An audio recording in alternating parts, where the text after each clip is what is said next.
Il faut que les gens soient sérieux quoi. Le collectif ñoo bañ ñoo lànk ni mu organisé woo bokkut ak yeneen organisation yu njëkk ya aar lu ñu bokk dans aar lu ñu bokk suñ doon demander autorisation on le faisait au nom de aar lu ñu bokk mais avec le collectif ñoo lànk on le fait avec un mouvement en particulier ça veut dire bii waa Y'en a marre ñooy dem demander autorisation bii waa FRAPP ñooy dem demander bii kii mooy dem demander et bu waxee ne gisul une demande d'autorisation pour ñu def sitting suba ca place de l'indépendance waxul lu am. donc pour mu leer def ngeen demande mais pas ci turu ñoo lool. léegi nag ñun am nañu récépissé de dépôt pourquoi yéen les journalistes vous n'êtes pas allés recouper cette information pour am ne que am la preuve que ñun demandé nañ. moo tax ñu invité leen. donc nag demandé nañ ko en bon et due forme et dans les délais. D'accord. donc lu waxee ne gisu ko c'est une boobu c'est un aveu d'incompétence de cette institution voilà. D'accord alors Serigne Saliou ñu président Macky Sall jege ñaaleem yi nga xamante ne dañu ko naan que bu mu reculer sinon il risque de perdre la face vous en pensez quoi.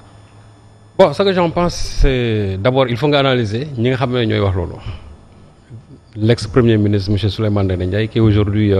PCA à Air Sénégal moom moo def déclaration boobu malheureusement ce matin. mais aussi xam nga Souleymane Ndéné Ndiaye je crois que nit ñi xam nañ ko parce que nit bu fekkee ne doo respecter sa kàddu je crois que finalement lépp loo wax nit ñi dañ koy oyofal moo fi taxoon barki démb ne transhumants yi dañu war a dugal benn disposition dans le code pénal que ku fi transhumé ñu fusillé la il a fini par transhumé donc je crois que disposition boobu tey bu ñu doon appliqué je crois que ci moom lañ koy njëkkee mais xam nga temps yi aussi dañu nekk ci temps surenchère surenchère pourquoi ma wax ko parce que ku ci jege président de la république di nga jéem peut-être wax ko loo xam ne ni lu ko neex pour moom peut-être mu lay mën di fàttali ko récemment le fils Serigne Mbacké Ndiaye wax la suppression même de la limitation des mandats présidentiels mais tout ça c'est pour plaire tout simplement au prince kii aussi bu taxee wax loolu et pourquoi moom le 23 juin il n'a pas conseillé ça Abdoulaye Wade c'était le premier ministre à l'époque lan moo tax moom waxul Abdoulaye Wade ne ko il faut mater ces gens-là pourquoi il l'a pas dit parce que xam nga su ko waxoon jour boobu Abdoulaye Wade jéem ko moom du ci rëcc Abdoulaye Wade du ci rëcc te je crois que am na yenn kaddu yu violent yoo xam boo ko day yëkkati bés bu anto su boobaa yow mi ko njëkk a wax yow ci première victime yi ci ngay bokk. alors il faut tuuti rek juste il faut voir la personne le premier ministre à PCA.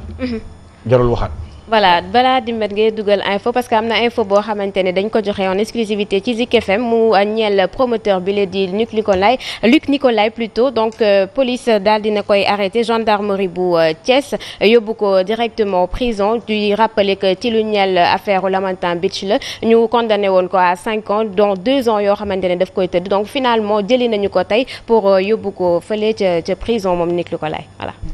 merci beaucoup alors tey Serigne Saliou est-ce que tey xel nangu na ñu nekk ci état de droit ay nit jóg am lu leen metti di manifester yeneen nit yu ànd ak président de la république ñëw ni dañuy défendre la république. xam nga boo xoolee loolu du lu bees sous le régime de Wade waa Y'en a marre yi amoon na Y'en a envie amoon na fi. ñoom dañu wax ne dañuy jéem a def chaque fois des contre-marches te li tax ma ne préfet ci boppam il n'a pas joué rôle kilifa dëgg bi mu waroon joué. parce que xam nga constitution Sénégal boo xoolee ci 6e article bi moo consacré les libertés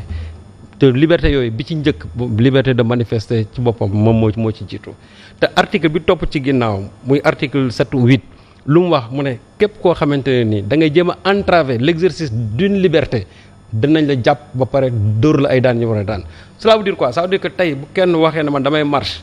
keneen jóg ne ko doo marche c'est-à-dire que wax loolu kooku yoon dafa war a ñëw tey teg ko ci loxoom bu fekkee nañu appliquer les dispositions constitutionnelles mais malheureusement duñ ko def te lii nga xamante ne moom moo xew malheureusement ba ñu jógee ci daal ne trouble à l'ordre public loolu la ñuy craindre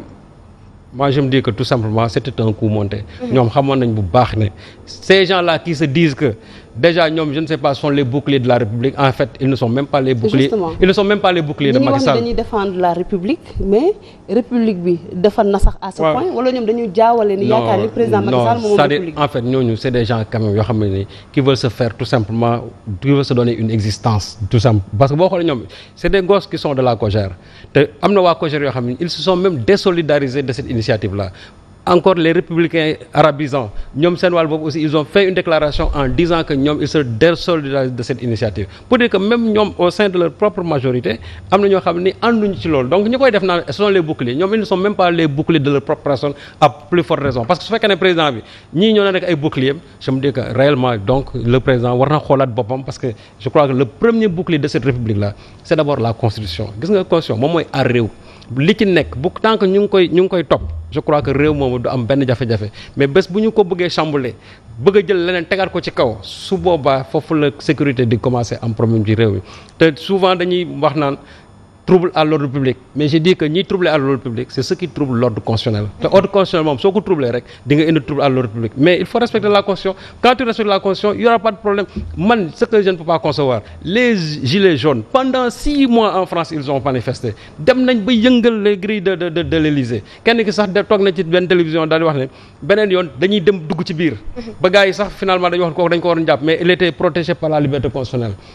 la petite suédoise là qui luttait contre le climato-scepticisme de Donald Trump elle a rassemblé pratiquement des milliers de personnes devant la Maison Blanche ils ont manifesté pendant des heures et des heures teg seeni micro di wax waa ji di ko dégg ci biir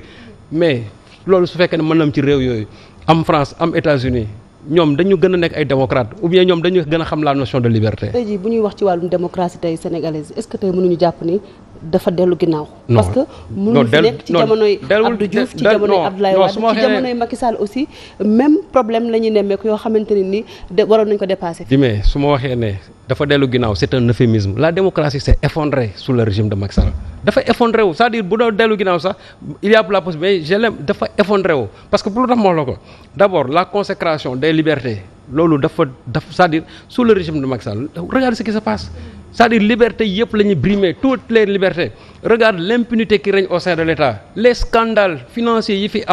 amul benn yoon boo xamante ni am na benn sanction même Ablaye loo ko mën wax des gens yu ngi nekkoon dans son camp chaque fois am na ñoo xam dañ doon jàpp pour malversation financière le régime du président Macky Sall dañu bëgg wax ne dañoo clean alors que y a des rapports yoo xam chaque jour que Dieu fait ñu génne ay rapports yoo xam ne yuy épingler la gestion moom de ses représentants jusqu'à aujourd'hui amul kenn kuñ ci jàpp donc pour dire que sous le régime de Macky Sall la démocratie n'a pas reculé la démocratie c'est complètement